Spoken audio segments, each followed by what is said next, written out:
Слава Иисусу Христу! Сегодня Евангелие говорит так. В то время Иисус сказал своим ученикам: «Вы слышали, что сказано: око за око и зуб за зуб. А я говорю вам, не противиться злому. Но кто ударит тебя по правую щеку твою, обрати к нему и другую. А кто захочет судиться с тобою и взять у тебя рубашку, отдай ему и верхнюю одежду. И кто принудит тебя идти с ним одно поприще, иди с ним два. Просящему у тебя дай, и от хотящего занять у тебя не отбращайся». Сегодня Иисус говорит о законе талиона. Око за око и зуб за зуб. Это так называемый закон талиона, который был принят во время Ветхого Завета. И на первый взгляд, может быть, это жестоко. Но в это время это было уже большой шаг вперед, потому что это способ ограничить мщение, чтобы мщение не вышло из берегов.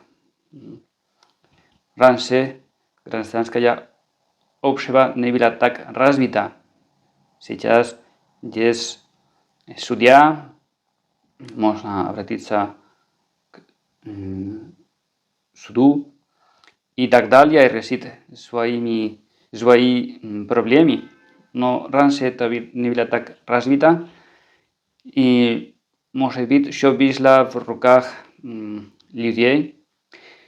И это был способ ограничения, мщения. И Иисус говорит, что это уже не действует. И Он задал несколько примеров. Но что это означает? Не противися злому, кто ударит тебя по правую щеку твою, обрати к нему и другую. Что Иисус хочет говорить? Что это означает?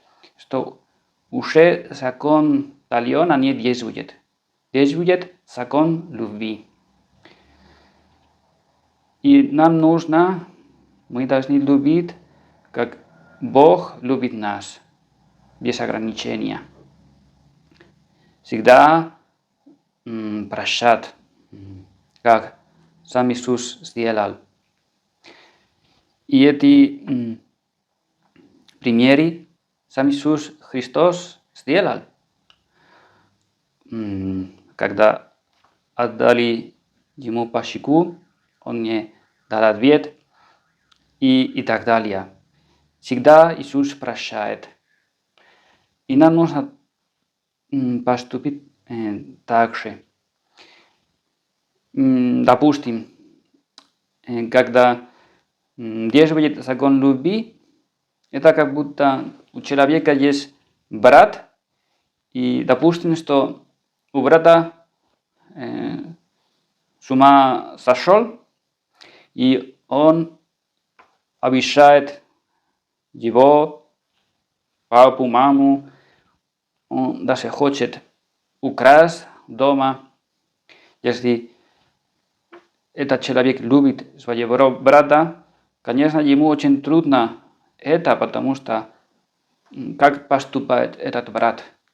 Его брат, которого он любит, хочет, что он перестал действовать так, и, конечно, не требует от него: «Отдай мне то, что ты снял с меня».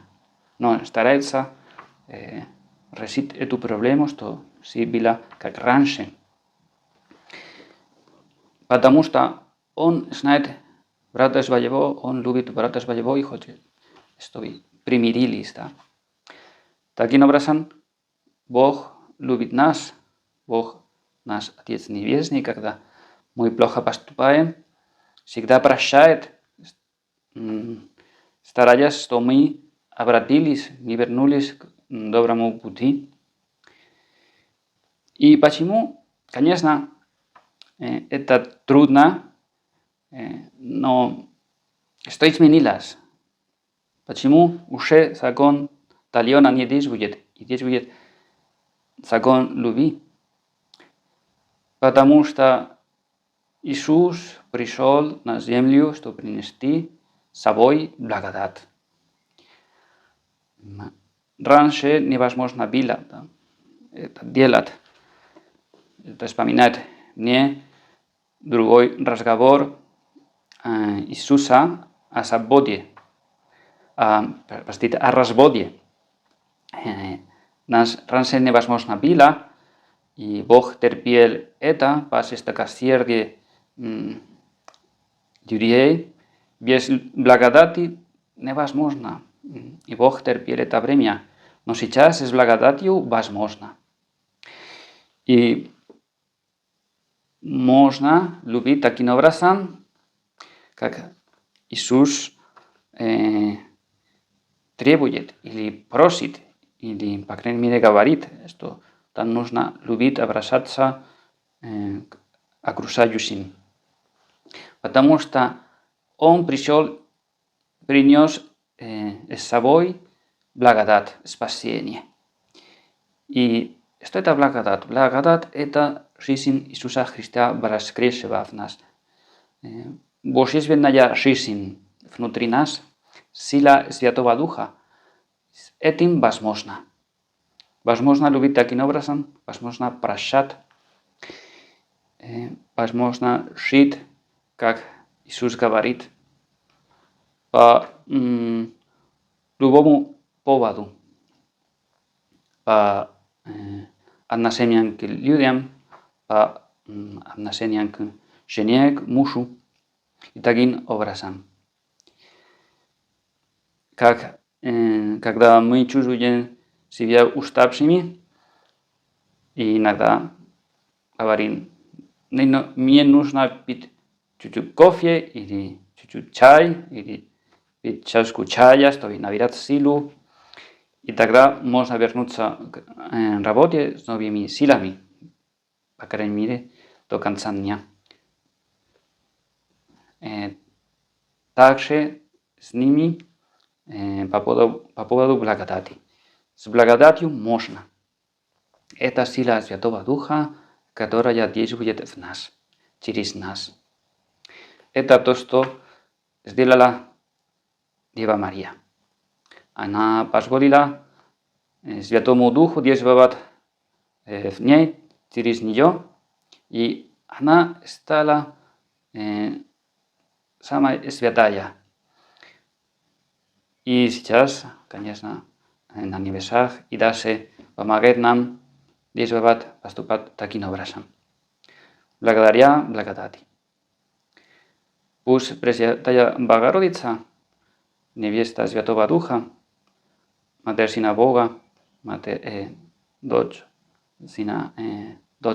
Бога Отца, поможет понять это, понять закон любви, закон благодати и действовать так с помощью благодати. Слава Иисусу Христу!